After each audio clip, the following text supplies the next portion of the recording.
Hi guys, good morning. This है शक्ति from conceptual.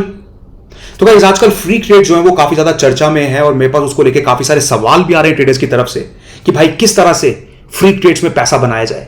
क्या ये हमारे लिए अपॉर्चुनिटी है? क्या हम भी यहां पे पैसा बना सकते हैं? क्या हम भी सस्ते दाम पे ऑप्शन खरीद के उसको महंगे दाम पे बेच सकते हैं? या फिर कुछ सवाल इस तरह के भी हैं, क्या हमें भी नुकसान हो सकता है इन फ्री ट्रेड्स में, या फिर नुकसान से कैसे बचा जाए? तो गाइस, आज के टाइम पे ट्रेडर जो है काफी ज्यादा डरा हुआ है, क्योंकि हमने पिछले अगर कुछ हफ्तों की बात करें काफी बार ऐसा देखा कि एकदम से मार्केट में मूवमेंट आ गई बहुत बड़ी और वहां पे ट्रेडर्स को काफी बड़ा नुकसान हो गया। तो गाइस, अगर हम बात करें पिछले 6-7 हफ्तों की, तो 6-7 हफ्तों में 6 बार ऐसा हुआ है एनएसई में जहां पे हमें फ्री ट्रेड देखने को मिले, जहां पे प्राइस में एकदम से इतना बड़ा मूवमेंट आ गया और वहां पे ट्रेडर्स ने भारी नुकसान करा लिया। या फिर अगर हम कुछ चुनिंदा लोगों की बात करें जिन्होंने भारी फायदा भी करा लिया मार्केट के अंदर। तो गाइस, अगर हम बात करें फ्राइडे की, जिसको फ्री की फ्राइडे भी बोला जा रहा है, सेम चीज हमें वहां पे देखने को मिली 37,100 के पुट में। यहां पे देखिए 10:30 बजे के आसपास अचानक से इतना बड़ा मूव आया प्राइस में, भाव को ले गया 687 तक। ये जीरो का सिस्टम दिखा रहा है, पर एक्चुअल में प्राइस जो है वो कहां तक पहुंचा? हाई लगाया था उसने 1921 का 10:30 पे। तो भाई, इसको लेके भी काफी सारे क्वेश्चन आ रहे हैं कि जीरो का सिस्टम जो है गलत इंफॉर्मेशन रिफ्लेक्ट कर रहा है। तो गलत इंफॉर्मेशन रिफ्लेक्ट नहीं कर रहा, कुछ टेक्निकल लिमिटेशंस होती हैं, इसको समझने की कोशिश करो। देखो, जो इनको डेटा मिलता है वो टिक बाय टिक मिलता है, और वहां पे अगर एकदम से प्राइस मूवमेंट होगा तो वो सारा इंफॉर्मेशन जो है सिस्टम कैप्चर नहीं कर पाता, उसकी कुछ लिमिटेशंस है। इस वजह से हमें यहां पे प्राइस कम दिखा रहा है, बट एक्चुअली वहां पे 1921.80 पे कुछ सौदे हुए हैं जहां पे ट्रेडर्स ने भारी नुकसान कराया है। तो हमें ज्यादा दिमाग लगाने की जरूरत नहीं है इसमें कि जीरो का सिस्टम क्यों कम दिखा रहा है, यहां पे क्यों ज्यादा दिखा रहा है। एक्चुअली 1921 के भाव पे काफी सारे सौदे हुए हैं जहां पे ट्रेडर्स ने भारी नुकसान कराए। काफी सारे स्क्रीनशॉट्स आप लोग ऑलरेडी देख चुके होंगे सोशल मीडिया पे, काफी सारे स्क्रीनशॉट्स मैंने भी रिसीव किए हैं जहां पर ट्रेडर ने 300 के भाव पे या 400 के भाव पे इस पुट को बेचा और वापस को खरीदा 1921.80 के भाव पे। उन्होंने खुद नहीं खरीदा, इन्होंने यहां पे एसएलएम ऑर्डर लगा रखा था जो कि उनका एग्जीक्यूट हुआ बहुत ऊपर के भाव पे, 1921 के भाव पे। तो अभी हम ये भी समझेंगे किस तरह से ये सौदे जो हैं ये एग्जीक्यूट हो जाते हैं, कौन इसका फायदा उठा रहा है और एक रिटेलर इस मूव का फायदा क्यों नहीं उठा पा रहा। तो गाइस देखिए, अगर मैं बात करूं एक रिटेलर की या एक आम ट्रेडर की, एक है अमीर ट्रेडर जिसके पास बहुत पैसा है, एक है आम ट्रेडर जो एक लिमिटेड कैपिटल से काम करता है, 50,000, लाख रुपए, 2 लाख रुपए या 5 लाख रुपए के आसपास तक की कैपिटल। तो गाइस, वहां पे एल्गोज यूज नहीं होते, वहां पे रोबोटिक्स यूज नहीं होता, वहां पे आर्टिफिशियल इंटेलिजेंस यूज नहीं की जाती। हम अपनी नॉलेज के हिसाब से काम करते हैं, हमें जितना पता है, जो टेक्निकल्स के बारे में ज्ञान है वो हम अप्लाई करने की कोशिश करते हैं लाइव मार्केट के अंदर, और वहां पे मैनुअल ट्रेड्स लिए जाते हैं अधिकतर। वहां पे मैनुअल ट्रेड्स के थ्रू ये चीज पॉसिबल नहीं है कि अचानक से भाव कौन सी स्ट्राइक प्राइस में बढ़ रहा है या अचानक से कहां पे एकदम से बहुत बड़ी मूव आ गई और हम वहां पे with in friction of seconds entry कर लें। ये चीज पॉसिबल नहीं है, किसी के लिए भी ट्रैक करना हम लोग नहीं कर सकते ये चीज कि सभी स्ट्राइक प्राइसेस ट्रैक कर रहे हैं, अचानक से कहीं पे मूव आया और उसको पकड़ ले, क्योंकि ये चीज रोज तो नहीं हो रही। पिछले अगर 2 महीने की बात करें, 2 महीने में 6 बार ये चीज हुई है, तो हर टाइम हम अलर्ट नहीं रह सकते। ये चीज किसी के लिए पॉसिबल नहीं है, पर मशीन के लिए पॉसिबल है, रोबोट के लिए पॉसिबल है, जो एल्गोस पे लोग काम करते हैं उनके लिए पॉसिबल है। और इनफैक्ट वो लोग इस अपॉर्चुनिटी की ताक में रहते हैं, फायदा उठाने के लिए खड़े रहते हैं, और उनके पास काफी पैसा है गाइस इन सिस्टम्स के लिए, इस तरह के ट्रेड्स को एग्जीक्यूट करने के लिए। वो भी मैं अभी आप लोगों को बताऊंगा किस तरह से। पर एक आम ट्रेडर के लिए ये चीज पॉसिबल नहीं है कि वहां पे वो इस तरह के मूव्स में एंट्री कर ले। वहां पे वो नुकसान तो करा सकता है, किसी का अगर सौदा लगा हुआ है, किसी ने अगर बेचने के लिए यहां पे लगा रखा है एसएलएम ऑर्डर, वहां पे वो एग्जीक्यूट तो हो जाएगा इसके बहुत ऊपर के प्राइस पे, पर वहां पे वो एंट्री नहीं कर पाएगा अचानक से इतनी बड़ी मूवमेंट में, क्योंकि भाव दिखेगा आपको ऊपर गया और वापस नीचे आ गया, वहां पे आपके सौदे कट जाएंगे। पर वहां पे एंट्री करना is not at all possible for anybody without robotics. तो गाइस, अब हम बात करने वाले हैं कि ऐसा क्यों हो रहा है, ऐसा क्यों हो रहा है, पहले ऐसा क्यों नहीं होता था, ये चीज भी समझनी जरूरी है। ये अचानक से ऐसा क्यों होने लग गया? काफी सारे लोग इसके लिए सेबी को जिम्मेदार ठहरा रहे हैं, एनएससी को जिम्मेदार ठहरा रहे हैं। तो गाइस, ये भी समझ लेते हैं कितने रिस्पॉन्सिबल हैं वो लोग इस चीज के लिए, कितना उनका हाथ है। काफी सारे लोग तो बहुत बहुत बातें कर रहे हैं कि ये चीज जो है बड़े प्लेयर्स के थ्रू की जा रही है, सेबी उनके साथ मिला हुआ है, एनएससी उनके साथ मिला हुआ है। पर गाइस, मुझे ऐसा नहीं लगता। मैं आपको थोड़ा सा पीछे लेके जाता हूं, वापिस से एक बार कुछ चीजों को समझने की कोशिश करते हैं कि पहले क्या होता था और अब क्या हो रहा है।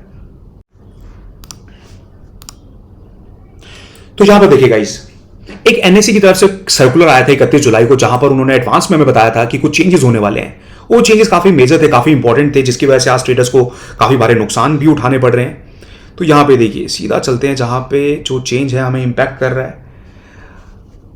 ये पढ़िए, यहां पे उन्होंने बताया था कि जो पहले रेंज हुआ करती थी एक रेंज होती थी जिसके बाहर आप अपना सौदा नहीं लगा सकते, ट्रेड एग्जीक्यूट ही नहीं होगा, ट्रेड एग्जीक्यूशन रेंज जिसको बोलते थे।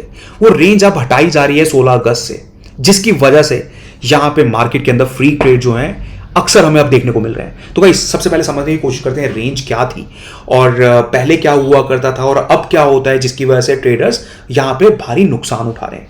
तो गाइस यहां पे मैं आपको समझाने की कोशिश करता हूं।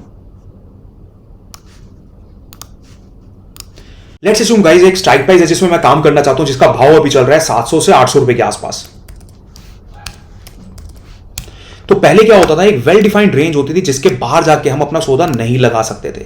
अगर हम इसके बाहर जा रहे हैं, इमीडिएटली हमारे पास एक मैसेज आया कि भाई आप रेंज के बाहर जा रहे हो, यहां पे आप सौदा नहीं लगा सकते थे, इनफैक्ट वो ऑर्डर जो है रिजेक्ट हो जाएगा। कई बार गलती से मैंने अगर 800 की जगह 8000 टाइप इन कर दिया तो वहां पे मेरे पास इमीडिएट मैसेज आ जाएगा, जो कि आज के टाइम पे नहीं होता। पहले एक रेंज थी जो कि खत्म कर दी गई है। क्यों ये रेंज खत्म कर दी गई है? क्योंकि हम ही ने बार बार जाके सेबी को बोला कि भाई ये रेंज हटा दो। तो कहीं इसके कुछ फायदे भी थे, कुछ नुकसान भी थे। हम क्यों जाते थे, क्यों बोलते थे कि ये रेंज नहीं होनी चाहिए? क्योंकि वर्ल्ड वाइड रेंज ये मेंटेन नहीं की जाती। हम उनको बोलते थे वही स्टैंडर्ड फॉलो करो जो वर्ल्ड वाइड मेंटेन किए जा रहे हैं। हमारे यहाँ पे रेंज है पर बाहर रेंज नहीं होती। तो इसका एक बहुत बड़ा नुकसान था गाइस पहले, तो उसको भी समझने की कोशिश कर लेते हैं। अगर मैं एक स्ट्राइक प्राइस में काम कर रहा हूं जहां पे अचानक से मूवमेंट आ गई, मार्केट में अचानक से मूवमेंट आ गई, पर ये रेंज जो है बन चुकी है, अब प्राइस जो है रेंज के बाहर चला गया, पर वहां पे रेंज की वजह से मैं सौदा नहीं लगा पा रहा, क्योंकि रेंज जो है बार बार जाके मैनुअली चेंज करनी पड़ती है सिस्टम में, और अक्सर स्टार्ट ऑफ द डे ये दिक्कत आती थी। तो रेंज कैसे बनती है? प्रीवियस डे के क्लोजिंग प्राइस से, प्रीवियस कुछ घंटों के ट्रेड से, इंप्लाइड वोलेटिलिटी को भी कंसीडर करके ये रेंज डिफाइन की जाती है, जो कि इमीडिएटली कैलकुलेट करना या फटाफट जाके सिस्टम पे चेंज करना इज नॉट पॉसिबल। तो पहले क्या होता था, कई सारी ऐसी अपॉर्चुनिटीज आती थी मार्केट में जिसको हम मिस कर देते थे। ज्यादातर ये देखने को मिलता था start of the day. Let suppose एक स्ट्राइक प्राइस है जहां पे मैं काम करना चाहता हूं, जिसका भाव चल रहा है 100-150 रुपए के आसपास, जिसकी एक रेंज बना दी कि ज्यादा से ज्यादा उसका प्राइस जो है आप ट्रेड कर सकते हो 250 मैक्सिमम, अगर नीचे जाएगा तो उसके लिए भी एक रेंज है।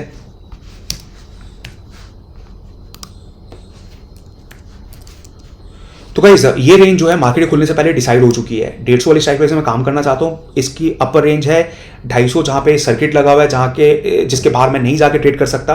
अचानक से अगर मार्केट जो है ऊपर की तरफ जा रही है, ऊपर की तरफ खुल रही है, गैप अप दे रही है, तो इसकी रेंज इमीडिएटली चेंज नहीं होगी, मेरे को कुछ टाइम के लिए वेट करना पड़ेगा और वहां पे मैं इस अपॉर्चुनिटी को मिस कर दूंगा। तो अक्सर ये होता था कि हम उन अपॉर्चुनिटीज का फायदा नहीं उठा पाते थे। भाव जो है 300 पे खुला, जब तक मैं सौदा लगाने जा रहा हूं या जब तक मैंने सौदा लिया, भाव जो है 400 तक पहुंच गया, 500 तक पहुंच गया। इस रेंज की वजह से मैं वहां पे उस अपॉर्चुनिटी का फायदा नहीं उठा पाया। तो हम बार बार सेबी के पास आते थे, बोलते थे भाई ये रेंज हटा दो। अब उन्होंने रेंज हटा दी, उन्होंने भी कंसीडर किया हमारा पॉइंट वैलिड था, बिल्कुल वैलिड था, पर उन लोगों को यह अंदेशा नहीं था कि इसकी वजह से ये फ्री ट्रेड जैसी प्रॉब्लम हमारे सामने आने वाली है। तो गाइस उन्होंने जो किया हमारे हित में किया, वही किया जो कहीं ना कहीं वर्ल्ड वाइड चीजें फॉलो हो रही हैं, पर उसको ये नहीं पता था कि यहां पे ये दिक्कत फेस करनी पड़ सकती है। इस दिक्कत का भी कोई ना कोई सोल्यूशन सेबी को निकालना चाहिए। अब इसकी वजह से क्या हो रहा है, यहां पे अब ये रेंज ही नहीं है, यहां पे कुछ सौदे खड़े हुए हैं जो कि कहीं ना कहीं ऑपरेटर को नजर आ रहे हैं। तो गाइस ऑपरेटर कौन है, इसको लेके भी मेरे पास काफी सारे सवाल आते हैं। ऑपरेटर कौन है? एनएसई है, बीएसई है, कोई इंस्टीट्यूट है? तो हर एक ट्रेडर जिसके पास बहुत सारा पैसा है, जो मार्केट को मैनिपुलेट कर सकता है, भाव को चुटकियों में ऊपर या नीचे लेके आ सकता है, वो ऑपरेटर है। और आजकल ये लोग जो हैं सभी सेगमेंट में घुस चुके हैं, और जो लूप होल्स हैं, जो हमने रूल्स बना रखे हैं, उसके कहीं ना कहीं लूप होल्स इन्होंने आइडेंटिफाई कर लिए हैं, जिसका फायदा उठाते हैं। तो गाइस वही देखने को मिल रहा है हमें यहाँ पे भी। ये रेंज हटने के बाद उन लोगों को पता है अब सेलिंग कम होती है मार्केट में, बायर ज्यादा है, सेलर्स कम है, तो वो लोग क्या करते हैं, ऐसी स्ट्राइक प्राइसेस आइडेंटिफाई करते हैं जहां पे कम सौदे लग रखे हैं सेलिंग साइड पे, जहां पे ट्रेड तो हो रहा है 150-200 रुपए के आसपास, पर ऊपर की तरफ बेचने के लिए वहां पे ज्यादा सौदे नहीं लग रखे। और वो चाहते हैं कि जितने भी ऑर्डर 200, 250, 250 के बीच में लग रखे हैं, सारा का सारा माल एक साथ खरीद लो। वो क्या करते हैं, इतना बड़ा ट्रेड लेते हैं, सारा का सारा माल एल्गोस के थ्रू एक ही झटके में खरीद लेते हैं। अब उससे होता क्या है, जिन लोगों ने 150 के भाव पे सेल कर रखा है, उन्होंने अपना एसएलएम ऑर्डर लगा रखा है 200 पे, 250 पे, 250 पे, कहीं पे भी अपना एसएलएम ऑर्डर लगा रखा है। वहां पे क्या होगा, जैसे ही भाव आएगा उनका ऑर्डर ट्रिगर होगा, जो भी रेट चल रहा होगा वहां पे एग्जीक्यूट हो जाएगा। पर सारा का सारा माल तो इन्होंने ही खरीद लिया। जो आम ट्रेडर का माल है, किसी ने 2 क्वांटिटी में ट्रेड लगा रखा है, किसी ने 100 में लगा रखा है, किसी ने 50 में लगा रखा है, सारा का सारा माल तो इनको इन लोगों ने ही ले लिया। अब ट्रिगर होने पे किस रेट पे एग्जीक्यूट होगा, वही रेट पे एग्जीक्यूट होगा जो इन्होंने ऊपर लगा रखा है 1920 का, जैसे कि हमें देखने को मिला फ्राइडे के दिन। वहां पे यही लोग खड़े हैं जो माल खरीद रहे हैं, यही लोग खड़े हैं जो माल बेच रहे हैं। इन्होंने सारा माल खरीद लिया यहां तक, इस रेंज के बीच में जहां पे मेजर सौदे लग रखे थे, और इसी रेंज के एग्जीक्यूट होते ही, मतलब ये रेंज ट्रिगर होते ही वहां पे सौदे कटने शुरू हो गए और ऊपर के भाव पे एग्जीक्यूट होने शुरू हो गए 1920, और यही लोग वहां पे बेच रहे हैं, सस्ता माल खरीद के महंगा बेच रहे हैं उसको। तो गाइज यही रीजन है एसएलएम सौदा लगाने वाले मार्केट में भारी नुकसान कर रहे हैं अपना। एसएलएम सौदा लगाते हैं, वहां पे ट्रिगर होता है, बहुत ऊपर के प्राइस पे एग्जीक्यूट हो जाता है, तो हमें इससे बचना है। देखो दिक्कत आई है, सेबी इसके अगेंस्ट जरूर कोई ना कोई एक्शन लेगा, कुछ ना कुछ तो वो करेगा ही करेगा, पर यहां पे हम सोचे कि अगर बंदे जो ये चीज कर रहे हैं उनके अगेंस्ट कोई एक्शन ले लें, तो गाइस ये चीज पॉसिबल नहीं है, क्योंकि वो लोग कर क्या रहे हैं, वो रूल्स के अंदर ही रह के जो लूप होल्स हैं उसका फायदा उठा रहे हैं। वो बाय कर रहे हैं जो कि कोई भी कर सकता है, तो सेल कर रहे हैं जिस रेट पे कोई भी वहां पे अपना सौदा लगा सकता है, तो वो कुछ गलत नहीं कर रहे, कुछ इलीगल नहीं कर रहे, पर हाँ एक छोटी सी कमी है सिस्टम के अंदर, उसका वो फायदा उठा रहे हैं, तो वो कमी को दूर करना होगा। और सेबी पता नहीं कब तक ये सोल्यूशन लेके आएगा, कब तक इसका सोल्यूशन हमारे पास आएगा और हम इससे बचेंगे, पर हमें उससे पहले ही अपने आपको सेफगार्ड करना है और एसएलएम ऑर्डर लगाना छोड़ना है। इसका तरीका सिर्फ और सिर्फ यही है कि एसएलएम ऑर्डर की जगह अब मैं लिमिट ऑर्डर लगाने शुरू करूं। पर लिमिट ऑर्डर के अपने नुकसान और अपने फायदे हैं, जैसे कि अगर मैंने 150 पे कोई चीज सेल की, वहां पे मैं 250 के रेट पे लेट्स अज्यूम कि मैं एग्जिट करना चाहता हूं, तो अगर मैंने वहां पे लिमिट प्राइस डाल दिया 251 का, तो कई बार हमें ये भी देखने को मिलता है एकदम से बहुत बड़ी मूवमेंट आ गई, 250 सीधा प्राइस जो है 260 चला गया, 270 चला गया, 280 चला गया, तो वो एग्जीक्यूट ही नहीं होगा। तो मेरे को यहाँ पे थोड़ा सा बफर लेके चलना पड़ेगा। मैं 1-2 रुपए के गैप पे यहाँ पे सौदा नहीं लगा सकता, मेरे को बफर लेना पड़ेगा थोड़ा सा बड़ा, 260, 270, 280, क्योंकि मैं चाहता हूं इसके बीच में जहां पे भी जो भी रेट हो वहां पे वो एग्जिट हो जाए, ताकि मैं फ्री ट्रेड से बच पाऊं। तो गाइस फ्री ट्रेड होगा तो हम इससे बच सकते हैं। आपका अगर प्राइस ट्रिगर हो गया स्टॉप लॉस का, 280 पे जाके सौदा खड़ा हो जाएगा, फ्री ट्रेड हुआ, ऊपर होके वापस नीचे आ जाएगा और यहाँ पे 280 के भाव पे आपको सौदा एग्जीक्यूट होगा, आप उससे बच सकते हो। तो कुछ हमें तरीका निकालना पड़ेगा गाइस इसी तरह का। अगर आप लोगों के पास भी कोई सोल्यूशन है तो प्लीज़ प्रोवाइड करिए नीचे कमेंट सेक्शन में। अगर आप लोगों के पास कोई बेटर सजेशन है जो हमें आज के टाइम पे फॉलो करना चाहिए तो प्लीज़ गाइस मेरे साथ शेयर करना। पर हाँ, जब तक इसी से कोई सोल्यूशन नहीं आता, जब तक ये रेंज जो है वापस नहीं आती या रेंज बड़ी नहीं होती, तो गाइस बहुत सारी चीज़ें जो की जा सकती हैं। और ऐसा नहीं कि सेबी हाथ पे हाथ धर के देख रहा है सिर्फ और सिर्फ ये चीज़ें, काफ़ी सारे डिस्कशन उनके एंड पे भी चल रहे होंगे। वो लोग हमारी प्रोटेक्शन के लिए ही हैं, मार्केट में बैठे हैं, ब्रोकर्स को बचाने के लिए, रिटेलर्स को बचाने के लिए। कई बार उनके डिसीजन थोड़े से हार्श हो जाते हैं पर हमें बचाने के लिए हैं। हालांकि अभी भी मैं वही चीज़ बोलूँगा, उन लोगों को दोबारा से कंसीडर करना चाहिए जो उन्होंने मार्जिन वाला डिसीजन लिया है। बहुत ज़्यादा मार्जिन को बढ़ा दिया, डिसीजन सही था पर इतने ज़्यादा मार्जिन बढ़ाने की जरूरत नहीं थी। राइटिंग के लिए 1.5 लाख रुपए का मार्जिन नहीं करना चाहिए था। हालांकि उसका भी सोल्यूशन है, हम हेज ट्रेड ले सकते हैं, हम आउट ऑफ द मनी खरीद सकते हैं, मार्जिन को कम कर सकते हैं, 35,000 के अंदर सेल ट्रेड ले सकते हैं। पर गाइस फिर भी कहीं ना कहीं इसको रिविजिट करना चाहिए। जो भी उन्होंने डिसीजन लिया है मार्जिन को कम करना चाहिए। 60, 70, 80,000 रुपये के आसपास का अगर मार्जिन लेके चलते हैं तो वो बहुत बढ़िया रहेगा और ट्रेडर्स का बहुत फायदा होगा। इससे हम कम पैसों में भी काम कर पाएंगे और ब्रोकर को लॉस भी नहीं होगा, जो पहले ब्रोकर्स को भारी नुकसान उठाने पड़ते थे। ब्रोकर्स को अभी भारी नुकसान उठाने पड़ रहे हैं। गाइस जिसके अकाउंट में 20,000 हैं या 50,000 हैं, या किसी ने अपना सेल ऑर्डर ले लिया, किसी ने हेज पोजीशन बनाई, समझ लो किसी ने अपनी हेज पोजीशन बनाई जहां पे उसने 150 वाली कॉल को बेचा और नीचे खरीद लिया कोई 10-15 रुपए वाली कॉल को, उसका टोटल मार्जिन लगा 30,000 का, 30,000 उसके अकाउंट में, तो उसने ट्रेड बना लिया। पर फ्री ट्रेड की वजह से क्या हुआ, भाव एकदम से बहुत ऊपर चला गया, 2,000 के भाव पे उसको एग्जिट करना पड़ा। वहां पे उसके अकाउंट में 30,000 पर उसको नुकसान हो गया 50,000 का। तो वहां पे भी तो ब्रोकर मरेगा ना अब, क्योंकि रिटेलर कुछ लोग पैसे दे देंगे ब्रोकर को कि हाँ ठीक है कोई बात नहीं, 50,000 का नुकसान हो गया, 30,000 हमारे अकाउंट में है, 20,000 आप ले लो। पर कुछ ट्रेडर जो हैं जिनके पास पैसा नहीं है, जिनको भारी नुकसान हो गए, वो कहां से भरेंगे, वो ब्रोकर को अपनी जेब से भरना पड़ेगा। तो वहां पे भी तो ब्रोकर मर रहे हैं। तो कुछ भी मार्केट में गलत होता है, ब्रोकर और रिटेलर दोनों पे उसका असर पड़ता है। तो जो उन्होंने डिसीजन लिया ब्रोकर्स को बचाने के लिए मार्जिन बढ़ाए, तो कहीं ना कहीं वो उन्हीं के अगेंस्ट जा रहा है। अभी भी फ्री ट्रेड्स की वजह से काफ़ी सारे ब्रोकर जो हैं भारी नुकसान लेने वाले हैं और अब ये बहुत फ्रिक्वेंटली हो रहा है। अभी तक कुछ लोग हैं जो एल्गो ट्रेड्स के थ्रू इस चीज़ का फ़ायदा उठाते हुए ये चीज़ कर रहे हैं, पर जैसे लोगों को समझ आती जाएगी बहुत सारे लोग और भी आ जाएंगे, अलग अलग स्ट्राइक प्राइसेस ढूंढेंगे जहाँ पे कम वॉल्यूम है, जहाँ पे इस तरह के ट्रेड्स एग्जीक्यूट किए जा सकते हैं और वहाँ पे वो लोग इस मौके का फ़ायदा उठाएंगे और बहुत सारे नए ट्रेडर्स फंस जाएंगे। तो गाइस जितना ज़्यादा हो सके इस चीज़ को अपने दोस्तों को, अपने फ्रेंड्स को जो आपको पता है कि ट्रेडिंग करते हैं, उन लोगों से डिस्कस करो, उन लोगों को समझाओ, उन लोगों को बताओ कि क्या बेनिफिट है। कई लोगों को समझ अभी आएगा, कई लोगों को थोड़ी सी देर से आएगा, पर बार बार इन चीज़ों को देखो और समझो। लाइव मार्केट में जाके सौदा लगा के देखो, छोटी छोटी क्वांटिटी में ट्रेड करो, वहाँ पे SLM भी समझो क्या होता है, stop loss at limit price भी समझो कि क्या होता है, ठीक है।